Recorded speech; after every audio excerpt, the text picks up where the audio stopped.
મિત્રો એક એવી ચોખવટ અને તમને એક એવી રજૂઆત કરવા અમે અને જયસુખભાઈના ફાર્મ ઉપર હું આવ્યો હતો.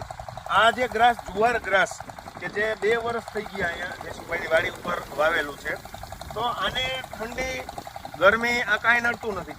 આ સાથે આનો લેબ રિપોર્ટ પણ અમે કરાવ્યો છે, એ પણ ગ્રુપની અંદર મૂકવામાં આવશે.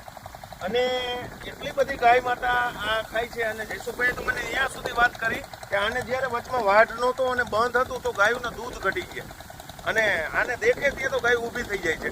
તો આપણી સૌરાષ્ટ્રની આબોહવા અને આપણી જે જમીન છે, અને આમ જોઈએ તો આખા ભારતની અંદર આને આ ગ્રાસે ઘણી બધી સફળતા મેળવી છે. અને અમારો સંદેશ એક જ છે લોકો સુધી કે વધુમાં વધુ પોતાની વાડીની અંદર આવો સાત્વિક ઝેર વગરનો ચરો એ પોતે વાવે.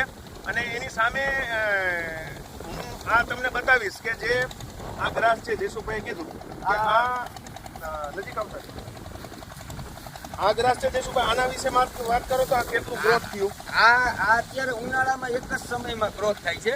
બાકી આખો શિયાળો અત્યારે પેલો વાટે જેવો હોય શિયાળો ગયા પછી ત્યાં આટલી હાઈટે પૂછું આપણે ખાતી. બાકી તો નકર પૂછતું જઈને જ આવી રીતની ડુંગળી નીકળી જાય ડીંગલી. બરાબર, એટલે વધારે આમાં ક્વોન્ટિટી કઈ નીકળતી નથી. અને એક બીજું ગ્રાસ એ પણ તમને હાથી ગ્રાસ છે, હાથી ઘાસ ઘણા બધું વાવેતર થયું છે. આ ગ્રાસ મિત્રો આપણે નેપિયોરે કહી છીએ.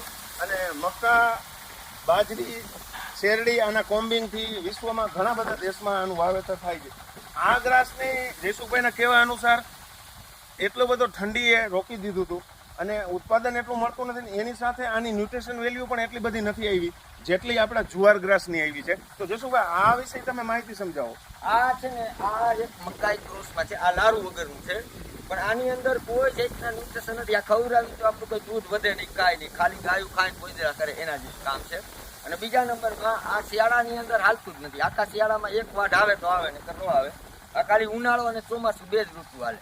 તો મિત્રો વિશ્વ આખું થણથણી રહ્યું હોય, એકબીજાના દુશ્મન થઈ ગયા હોય, ત્યારે આ કાનાની ભૂમિ આપણે કહી, ગોપાલની ભૂમિ કે એની અંદર ત્યારે પણ એને જ્યાં આશરો લીધો હતો નંદ બાબા આપણા ઉત્પાદનો, આપણા ઘી એ બધું એક્સપોર્ટ કરતા હતા. તો એ સમય પાછો આવી ગયો છે. તમે પણ તમારી વાડી સુધી જાઓ, 8 દિવસે એક ચક્કર મારો, વાડીએ તમારી એક નાની એવી ગૌશાળા બનાવો. અને આવા જે ગ્રાસ છે કે જે 5 વર્ષ સુધી અમે એ માટે જ આજે સર્વે માટે બંને મિત્રો મળ્યા હતા કે આ કેટલા વર્ષ સુધી આને પાછું વાવેતર ના કરવું પડે. અને જમીનનો કાર્બન છે એ બહુ મહત્વનો છે. તો તમારો માટીનો, પાણીનો એ સેમ્પલ વોટ્સએપ કરી, કારણ કે જયસુખભાઈને પણ એટલા બધા ફોન આવતા હોય છે, તો વોટ્સએપની અંદર તમારો મેસેજ ખાસ રજૂ કરો. આ સાથે મારા પણ વોટ્સએપ નંબર તમે આપું છું કે એમાં સંદેશો મોકલો 9826